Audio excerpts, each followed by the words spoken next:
Calls started pouring into 911 Friday as flames rose from the First Congregational Church of Berkeley. The smoke was so thick you could even see it while crossing the Bay Bridge. Fire crews went inside to try to make an aggressive interior attack, and we discovered that the fire was running through the attic. While 94 kids and 14 adults evacuated a daycare inside the building, firefighters and their trucks were attacking from every angle possible outside. Nobody got hurt. I'm heartbroken. I'm stunned. I hope that their congregation feels free to come over here to our church while theirs is being reconstructed. The church dates back to the 1870s and houses a progressive congregation that is known for outreach to the homeless. It's also been home to plenty of concerts over the years. It's a wonderful space, and it's really a great asset to the city of Berkeley and to the entire East Bay. Even about 2.5 hours after the first 911 call came in, there's still a couple trucks out here spraying the water. It's actually splashing off the building. We can feel that mist across the street from the church. And if you look up high, you can see the roof of the main outer brick shell has collapsed. The Berkeley Architectural Heritage Association, which neighbors the church, says the place has survived a fire before. I worry about the people and I worry about the history. It's an historic building in Berkeley and it's a visual icon. It looks like it may survive this time too. A look inside shows inevitable flooding, but no char marks or burn scars in the main sanctuary. While we haven't learned what caused the fire yet, police did get a call after the initial fire calls about something that might be connected. Just of a suspicious person that may have been trying to light like a match or like near some bushes. So at this point, we don't know if it's related or not. We'll have to take a look.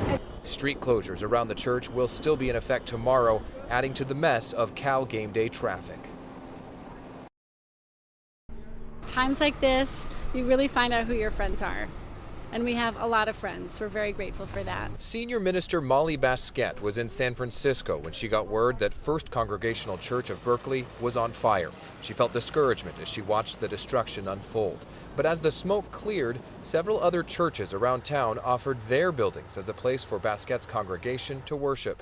Sunday, they'll be right across the street at First Presbyterian. It's familiar to us. Our folks can find it easily, and they have a really lovely worship space. So we're so grateful to them for opening their church home to us. Now, disaster remediators are looking at pumping water out of the mostly unburned sanctuary. Insurance companies are assessing the likely millions of dollars in damage to Pilgrim Hall, and structural engineers are working to figure out whether it will have to be demolished. Firefighters still haven't pinpointed the exact cause of the fire, but they say it started at or near the roof. It looks probably accidental. There was some work going on the roof. There was also people in the building working. Nobody saw anything suspicious that we know of at this point. A Berkeley Community Chorus member was stunned to see the charred remains of the place where they've been rehearsing every Monday night for years. I'm sorry. I feel sorry for them. Despite a long road ahead before her congregation can return home, Basquette remembered something very appropriate for a woman of faith. You know, as I walked up Channing Way and saw some of my longtime parishioners who remember previous fires in our community, reminded me that the church is not the building, it's the people.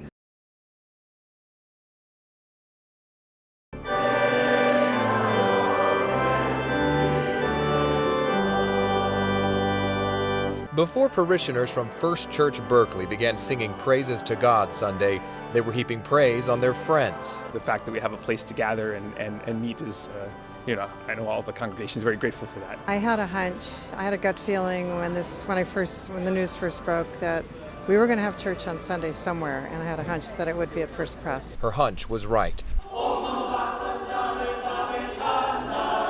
Just last week, the choirs from both churches teamed up and sang together, 40 or 50 voices strong, inside both places of worship.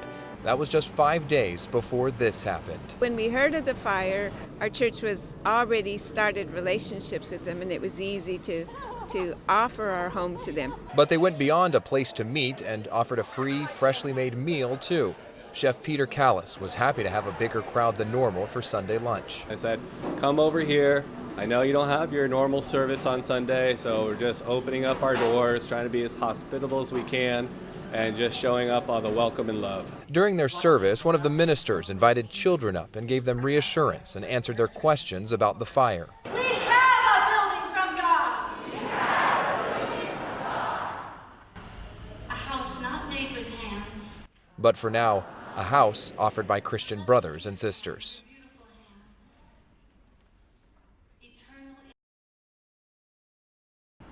We still don't know whether the building that houses offices and Sunday school rooms will survive, but investigators say there's about $2 million worth of damage here. Senior Minister Molly Basquette is still working with insurance companies, but already a GoFundMe effort has raised $5,000. Their goal on the site is $50,000. If our insurance claim meets all our needs, we'll pay that forward to some really big, beautiful thing to benefit the people of Berkeley and the East Bay.